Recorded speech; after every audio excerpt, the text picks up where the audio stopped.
guys, your girl G here. Welcome back to my channel. You see, today's bonding day. Well, y'all are actually catching me on the way to the beauty supply. I got home and really realized that the braiding hair that I thought I had wasn't in the bag. So now I gotta go back, and I'm probably gonna end up picking up something else, because what I picked up anyways, it wasn't like my first option. Like, we were just gonna make some shake with it, but I might just have to go back. Since I'm going back, I feel like it's making it, the reason I went back is because it wasn't what I originally asked for, or like was originally wanting. So maybe it happened for a reason, because I know for sure I had that goddamn braiding hair. But nonetheless, I'm on the way back, and so I just got done watching Marriage Huntsville before this, so y'all know what's up. I need to, go ahead and give y'all the lowdown on what I think on everything. This episode was actually pretty good. So let's go ahead and get into it. If you're new to your girl's channel, hey, how you doing? Appreciate you for tuning in. You catching me on hair day, but that's okay. If you're gonna be over here on this channel, that means you're gonna have to get used to me and all of me, okay? What's that song? Is it Mary J? All of me. Dang, I can't catch the beat right now in my head, but nonetheless, let's go ahead and get to Love and Marriage Huntsville, you guys. So we pick up where we left off, you guys, with Nell and Tisha. Dang, it's bumpy back here.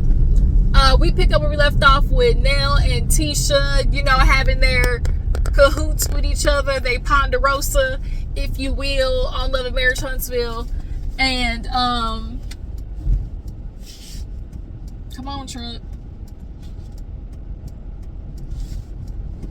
But they were having a little ponderosa, and Tisha had left. She basically left the restaurant.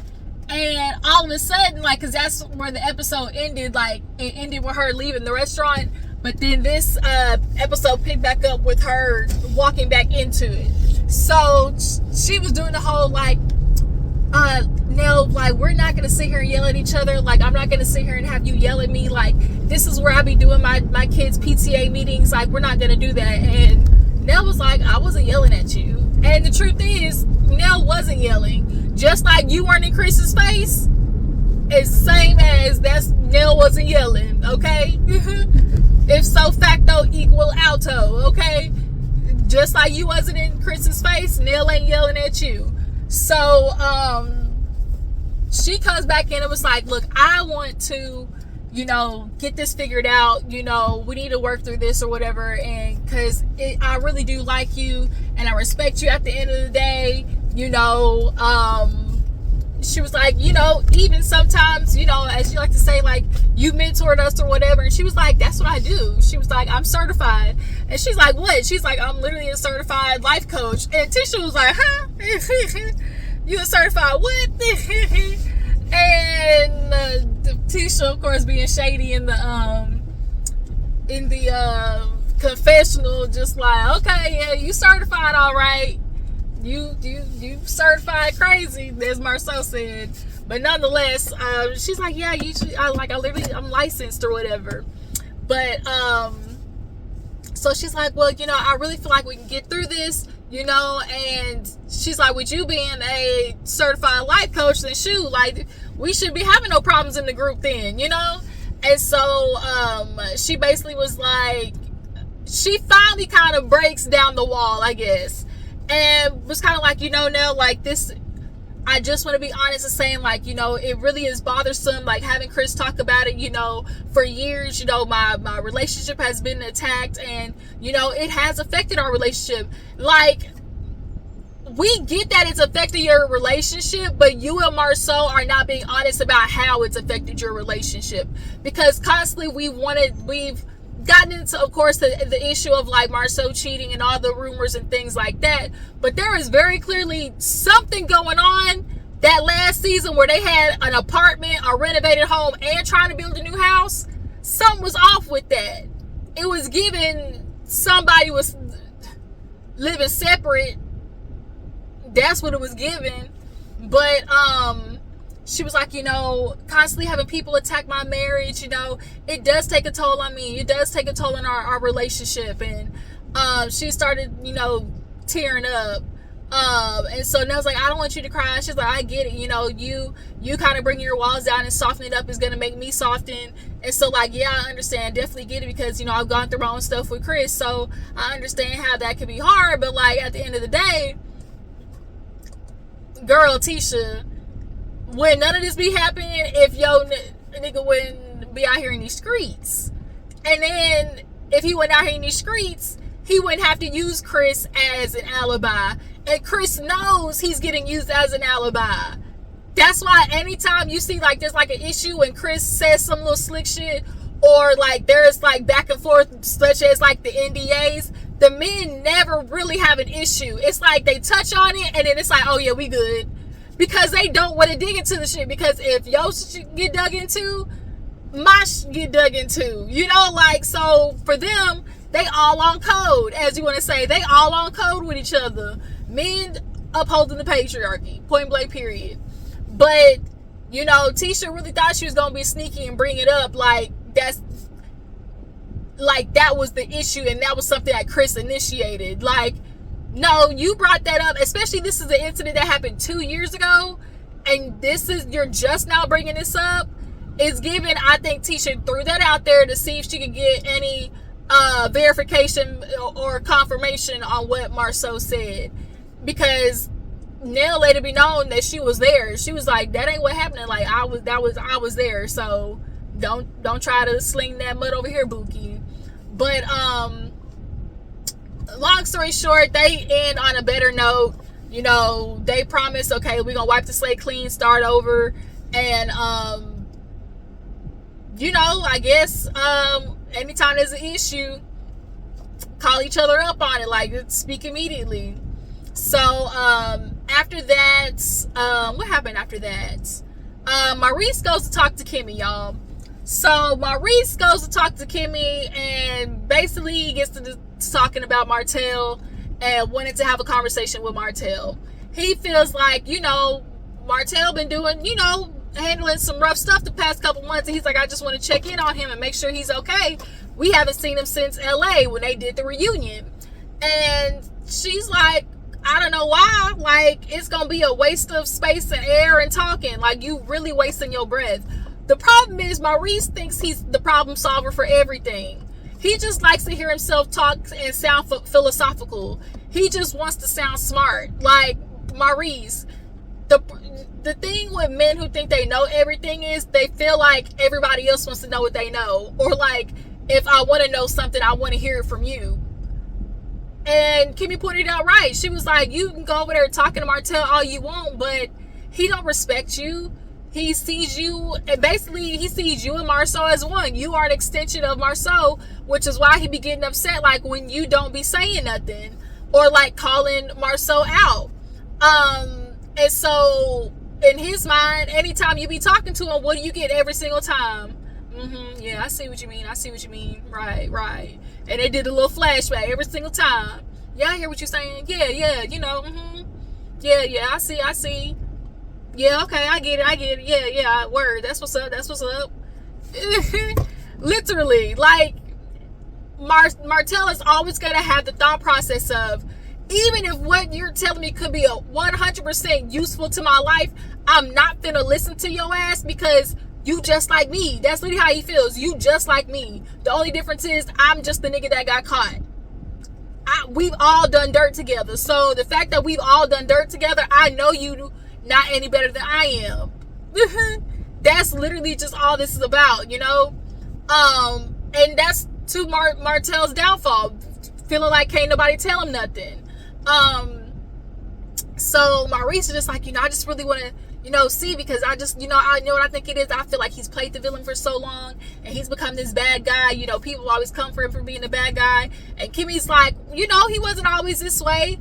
And we all know Kimmi at one point really was riding for Martell, and that's what Kimmi is looking at Maurice like, I don't know why you're acting like we haven't given. She's like, that's why I've given Martell so much grace, because I do, I did feel like there was a nice guy in there somewhere, but as Mar clearly clocked at the end, Marsau clearly clocked at the end of the episode, at some point you realize, no, this is who he is. This is who he is. It's just that the environment didn't call for this version of him to show up yet. And so usually what happens is you'll really tell a lot about a person when they don't get their way. Depending on how somebody acts when they don't get their way, you can tell a lot about somebody. But yeah, that's why Kimmi was like, that's why I gave him so much grace. And we were all looking at Kimmi when she was in the kitchen talking about, you know, Martell, you know, really is a good, like, he's a nice guy. And Maurice even pointed out, was like, yeah, you know, so much so that y'all even used to, you know, the women used to be like, y'all could be so much more like Martell, because out of all the husbands, it was very much an inside joke that Martell was the one who spent the most time with his kids, right? Marsau, we already know how we got introduced to Marsau. He dang near he was getting ready to send his son into anaphylactic shock because he was gonna feed him a damn sandwich he was allergic to. So we know what type of father you is, and Maurice, we know what type of daddy you are, and stepdaddy you are. Like, you don't even handle your son. Kimmi handled it, which is why she low-key, oh, Kimmi, boy, y'all see how Kimmi threw that little dig in there? Or you could tell in ways Kimmi subtly is trying to offer help to Maurice, especially when it comes to his son, because Kimmi is smart, and she's observant, and which is even why it's even more frustrating that this shit happened with Jalen, because Kimmi, you saw it, right? You noticed it. You literally told Jalen, like, I used to have this conversation with Maurice, and you said how you watched how he treated Jalen different, and you talked clearly about how you watched when Monster got here, where were you to be found? Here I am raising your son, right? So, nonetheless, when she threw that in there of like, you know, all this time you want to spend, you know, trying to have conversations with Martell, somebody who ain't even gonna listen to you, shoot, that is time that you could be, you know, spending with your son, you know, taking your son out to go do something of some of the stuff we've always talked about. Clocking. And Maurice was kind of like, well, you know, I really hope Martell has, you know, progressed since I've seen him last. And it was like, I feel like Maurice caught it, but because he ain't want to address it, it literally just went in one ear and out the other. Like, he just act like he didn't hear that shit, basically. So, but the fact that Kimmi threw that shit out there, it's like, hello, I think Kimmy's trying to knock on your door. Negro, wake up. Your son is getting ready to go to college next year. Once he gone, that's it. Like, your son, once kids, y'all know, once kids get to college and he halfway don't like his ass, we can tell. We can just tell. He don't be listening to you. He's like, nigga, you just run your mouth. All you do is talk. So it's like, hello, he's getting ready to go to college next year. Like, you might want to pay attention. You know, your fatherly antennas, okay? Your fatherly antennas when it comes to your children. Where was your antennas? Is nowhere to be found. Do better, Maurice. So yeah, I just thought that was real funny. I wonder if anybody else clocked that when she threw that out there. So after that, I think we see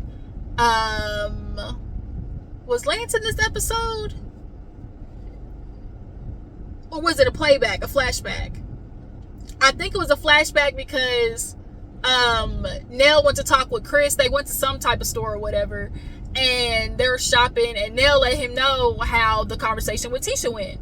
And she was just kind of like, you know, it started out, you know, rough, because I had to let her know, like, girl, you was in my husband's face. I ain't like it one bit, and you need to back up, okay? And she started talking about also how, you know, at one point she felt like Tisha finally Tisha finally was vulnerable. She was like, yeah, Tisha finally said something of being more vulnerable of like, it is hard dealing with, the rumors of the relationship and people constantly coming for them. And then, the fact is, like, we've never really had proof about Marsau cheating. And, like, that is the truth. We've gotten rumors, but we ain't never got no proof, no receipts, okay? And Chris with his old mess ass talking about, oh, that interview wasn't enough. Like, that interview, he's like, that interview wasn't enough. Like, messy boots, Chris. Chris, after he said that, Nell was like, no, like, she's like, they got a beautiful family, they got kids and stuff like that. At this point, for her, she could just kind of like, she wants to be able to move on with the whole group. And so, Nell and her are going to try to do that, okay? But then they get to talking about Lance because Chris brought up him and Lance. Basically, Destiny came up in the conversation, and Nell does not with Destiny. Very much clear that Nell is not here for Destiny. And with Lance having old girl pregnant, whatever girl he was messing with for 5 years, I'm now starting to do a little bit of mathy math, okay? And it take 9 months for a baby to come out. Lance and Destiny wasn't talking but a few months, like, for real. And like on the show when they were filming,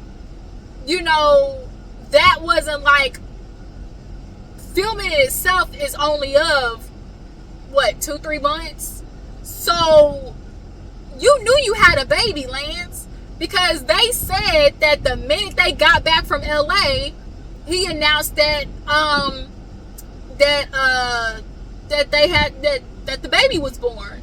So if that happened right when they got back from LA, Lance knew at least a little bit before Destiny. But I think in his mind, it's like, shoot, we just kicking it, we just talking, we just, casually dating. So what do I need to tell her for? Because if it don't get serious, then basically that's just like my sneaky link, my little slide, my little yeah. And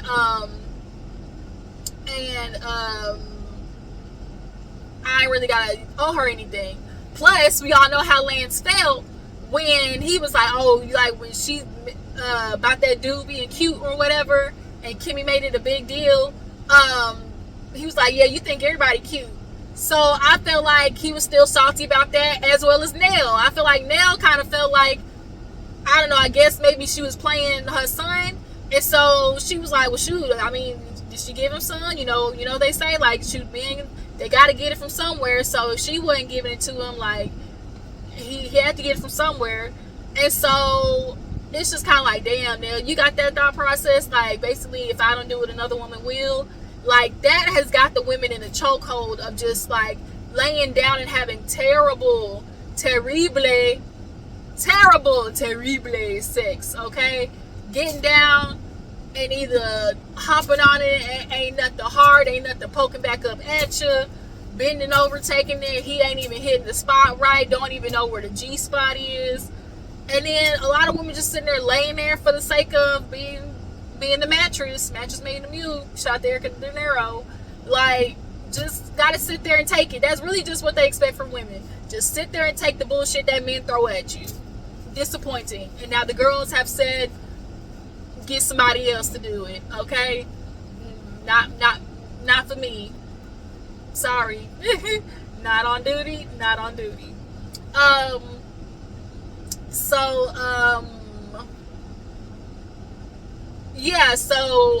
they basically are talking about hopefully getting to a better place with everybody at the end of this, and the whole shit with Martell, and just letting him be him, and Marsau and Tisha, clearly, until some shit pop off that we got real information on, ain't nothing to do until then. So yeah.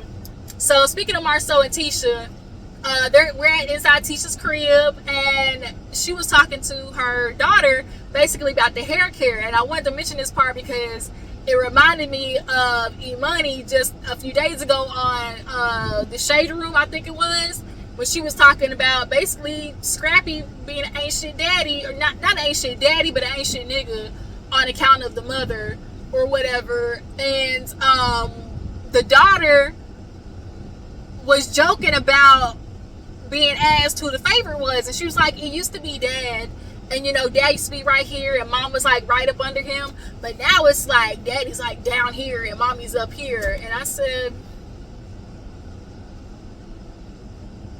Marsau, you might want to clock it.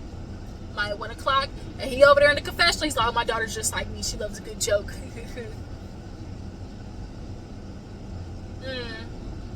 You cannot trick me. Whatever you gotta tell yourself, Marsau. Especially the men, they never want to admit to themselves about how they want their wives to accept behavior that they would never expect their daughters to. Or if you are a good dad of some sort, you wouldn't want your daughter dealing with those things. So it's just very ironic. But nonetheless, Tisha tells him about the conversation with Nell and basically how she's feeling like marriages need to be off the table. Marriages and kids. I said, bitch, girl, the show is called Love and Marriage. Love and the marriage, love and the marriage go together like a horse and carriage. Okay, all right. Spam, you're not finna call me right now. Yeah, Love and Marriage Huntsville, girl. What do you mean? What do you mean, girl? So yeah, we gonna talk about marriages. Now we're just at the point where so much shit is happening in these marriages between Kimmi and Maurice and Tisha and Marsau. It's like they don't nobody want the heat. Like, don't nobody want to be replaced, okay? They ain't trying to become the new head couple in charge. Y'all definitely was trying to make sure y'all got up on Mel's ass to stop her from feeling like the HBIC. So now it's like, don't nobody want that smoke. And Tisha's over it, and because clearly, as her and Marsau have kind of shortly mentioned, it's affected our marriage, okay. But she was talking about Destiny. She was like, with Destiny, things are different, like, because generally me, her, and Kimmi, like, we cool. And Marsau was like, you might want to watch, keep your good eye on Destiny, because she a friend to everybody. Usually a friend to everybody is a friend to nobody. And you know what? At first I was kind of like, well, but then, bitch, I don't know if y'all remember, but Destiny blew the whistle on that shit that happened in the back of that limo. I totally forgot about this until I saw a comment somewhere, and Destiny was messy as finnuck, telling all the shit about what happened in the back of that limo and how Tisha was the one who told her. Like, she let all the details out, how basically Kimmi was back there, okay? And Kimmi might have been involved to some extent. Because remember, Kimmi asked at the reunion, excuse me, how did you find that out? Who told you? Right. So, Marsau, he might be onto something with that one. But, she was like, yeah. Then the whole Martell situation, she's like, we just ignoring that. But speaking of Martell, dun dun dun, Maurice and Martell, showdown with each other. Bitch, Martell come in with his too tight medium shirt on, turtleneck in it, looking a plum fool. Maurice come in with his glasses, trying to look all studious and, mentalist based. And basically, they get to talking, and they get to the fact of like how Maurice is kind of like, are you good? Like, are you really good though? How's your mental health? He's like, oh, it's good, it's fine. He's like, are you sure? He's like, cause you kind of been going through a rough couple of months. He was like, what do you mean a rough couple of months? I ain't been going through nothing. Y'all know in Martell's life never going wrong, even though we quite literally watched your life go up in flames, nigga. We watched your life go up in flames, nigga, and now you was living in absolute shambles. because you couldn't keep your dick in your pants. That's what Maurice over there asking, like, oh, you know how things are good, you know, with the relationship and everything. He's like, yeah, you know, things are good. You know, get more serious. You know, I want to get more serious in here. And so Maurice was like, what does serious mean? Like, marriage serious? He's like, yeah, you know, just got to get some things, you know, squared away. Ain't shit else to square away. Like, it ain't shit else to square away. Y'all got a baby together. Y'all live together. You been fucking her for, you know, 10 years at this point, it seemed like. There's literally nothing else to square away. But he ain't never married that girl. Listen to me. He will never marry that girl because she's always going to be the representation of you the bitch that fucked up my marriage. You know, like, you gonna always be the hoe that effed up my family. And nigga, Martell, it really was you. You know, you don't ever want to take no accountability in how you and your decisions. You couldn't even keep your dick in your pants during COVID, my nigga. COVID. So your family blew up, all right, but Ariana ain't the one who the family. Bitch, it was you. Like, you fucked up the family. Shout out to Terry. You know what? The family fucked my husband. So,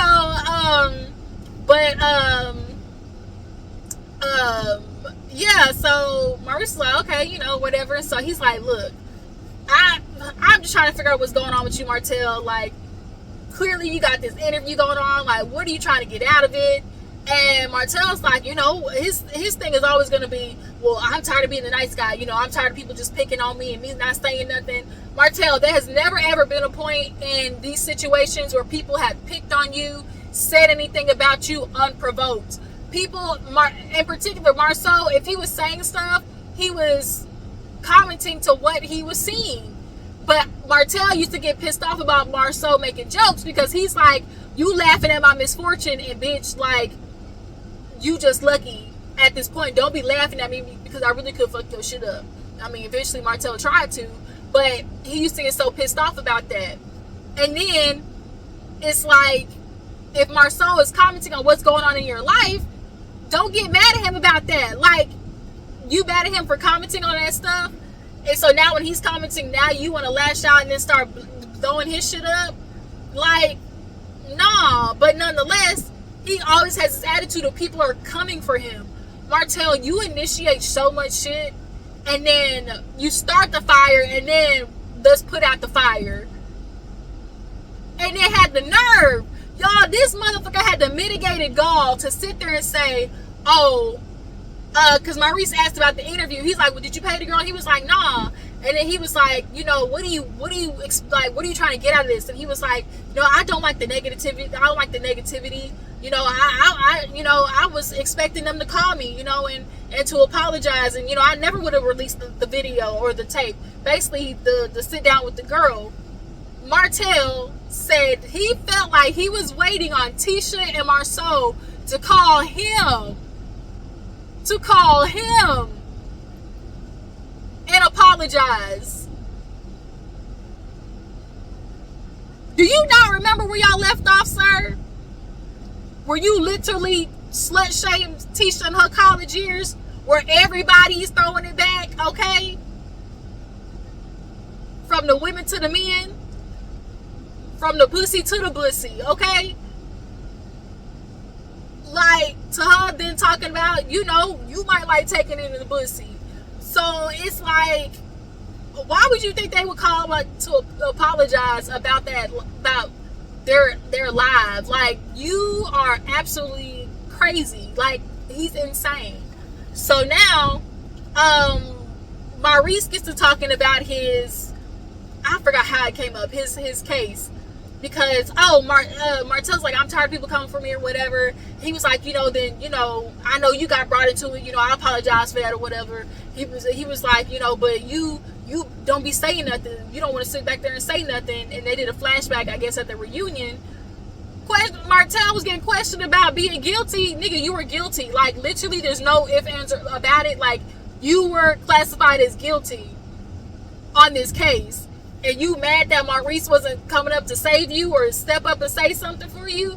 And so Maurice had to say, like, Negro, anytime it's not Martell versus us. Like, it's Martell versus the state of Alabama, so what should you do? And he's like, shut up. Like, yeah. He's like, yeah, you know, I've been told. So shut the fuck up. Like, literally, like Kelsey. When he said that, I thought of Kelsey immediately. Like, bitch, shut up. Telling on your brother. I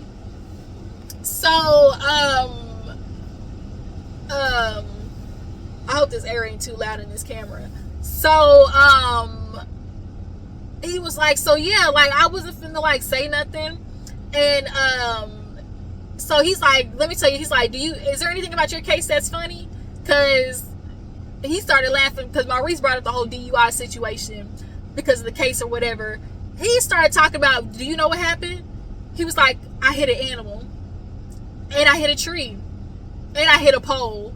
Martell lost it. When I tell you, he got to cackling a geek, geek, geek, geek.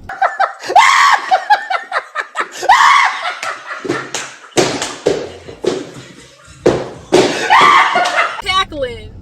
He was like, Maurice, do you hear yourself? Like, you literally sound like my 9-year-old. And the shit sounds crazy. Oh, and I forgot a concussion.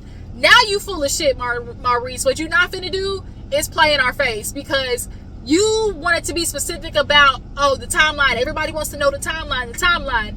And they don't even know that Kimmi was with me. She the one who dropped me off to pick up my car. And 30 minutes later,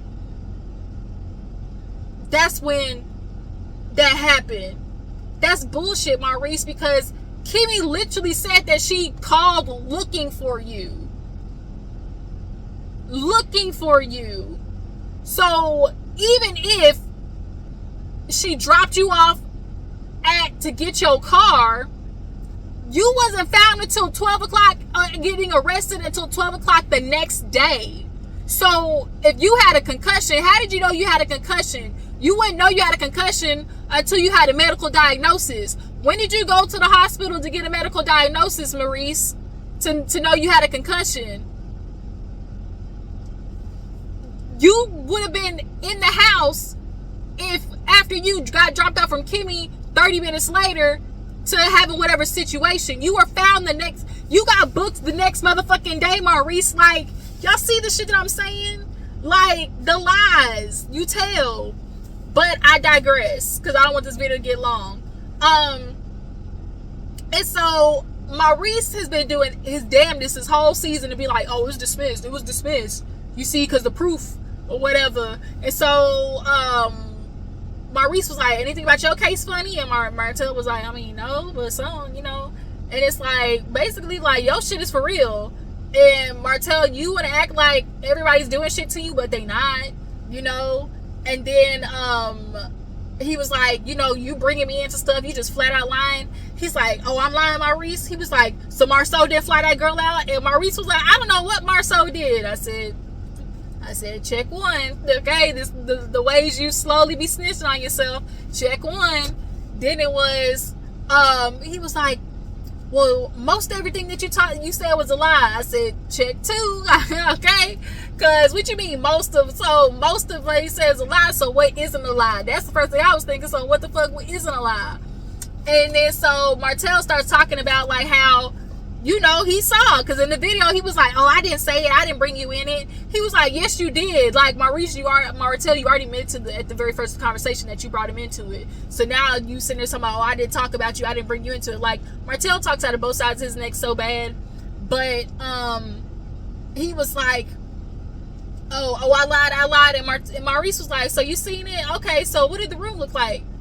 What did the carpet look like? Better yet, what did my dick look like? Martell was like, whoa. He was like, yeah. Because, you know, what I got certain things. Maybe he got like a birthmark or a mole or something. For you, what does my dick look like? And Martell was like, skirt, you know, redirect. You know how heterosexual men get talking about penises. So, he was like, yeah, you know, like, basically, I'm not finna, like, do this game with you, Martell. Like, you sit there and tell lies. And so Martell was like, sue me.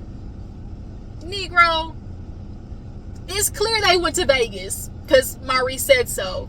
Who did y'all go to Vegas with? What did y'all do in Vegas?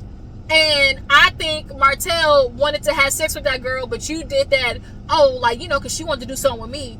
But, you know, I was like, nah.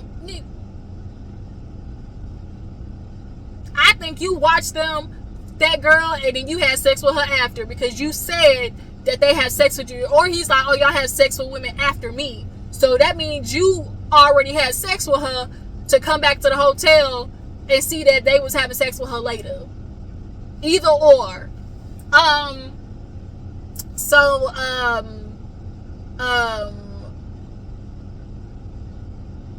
After that, Martell was like, sue me. And so nonetheless, do I think everything is a lie? No. But it don't matter, because if Martell is the type of person who comes to court with a lie, because we've seen him do that with Melody. He'll come to court on straight bullshit, because all he's worried about is, I just want some information coming about the other party. Because although everything ain't the truth, the little parts that are the truth, I want people to hear. So even if y'all were to get sued, and Maurice was like, for what? What would I get? Like, nigga, you ain't got no money. I ain't suing for no money. You ain't got none. But it's like, all Martell wants is more information out about the couples. But Martell, the true thing I need to stop doing with Martell is asking him why and what you're gonna get out of it. Y'all need to start digging deeper with Martell and asking himself, now that you're here, now what? You're here now. Now what? Right? How are you serving yourself? What are you doing to serve yourself? Y'all need to start asking that nigga questions about what he's doing for himself instead of doing against other people. That's how you get Martell fucked up. But yeah, that's where they ended. You know, Maurice was doing that mentalist mind game shit with him, and Martell was doing that manipulative bullshitting right back. And then we end the episode with Maurice talking to Tisha and Marsau, and basically talking about the conversation that he had with Martell. And basically it was like, you know, he has been a bad guy. With Maurice and Kimmy. And he's like, he's been the bad guy, so I think he's decided that he's just gonna keep playing him. And, you know, I really feel like it's affected his mental health. And Marsau said, fuck his mental health. Because at this point, who gives a damn about him? Like, the fuck? And I think Maurice is trying to get Martell, you know, to have his little filmings, you know, help him out a little bit, give him some money in his pocket, just like Chris is and Destiny is. And nonetheless, he was like, you know, I just feel like, you know, there's a conversation to be had, maybe for you to take accountability or whatever. And Marsau was like, look, we're just got to be good where we're at. I ain't changing what the fuck I said to him. He ain't changing what he said to me, and he clearly ain't taking nothing back, and neither am I. So, like, if so facto, look like we done to me. And Kimmy was like, I've been trying to tell your brother this. Like, Maria been trying to tell Maurice, like, he is who he is now. At this point, we have given him, you know, a safe space to land with us in the past, so much so that y'all literally betrayed Melody. Y'all let Martell play in everybody's face, including y'all's, you know. And now y'all at this spot, confused as to why he keeps doing this shit. And as Marsau said, at some point, 40 going on 50, this is who you are. Ain't nobody changing that, you know. And so Kimmy was like, I told you was wasting your motherfucking breath. And so at this point, he's like, well, you know, I kind of want to have this all, you know, the guys be together. So we end with them having this lunch dinner, and then all the guys next week is gonna meet up, and Marsau decides to actually show up. So we'll see how this goes. Let me go ahead and end this video. This is way longer than I wanted it to. I need to go here and run in this hair store. Y'all drop down in the comments, tell me what you feel about this episode. Do you guys feel like, you know, Tisha is just trying to run from, you know, being the new couple under the microscope as far as her going back and forth with Nell? What do you guys feel about Martell and him threatening to say, sue me? Do y'all feel like, you know, there's some truth to what Martell was saying about these Negroes? And when it comes to Kimmy and Maurice, do you guys feel like Kimmy is, I don't know, maybe in denial when it comes to Maurice and how he's like interacting with his kids? I don't know, but y'all throw down in the comments. I appreciate you for tuning in. Follow me on Instagram and Twitter. I'll catch your host later. Deuces.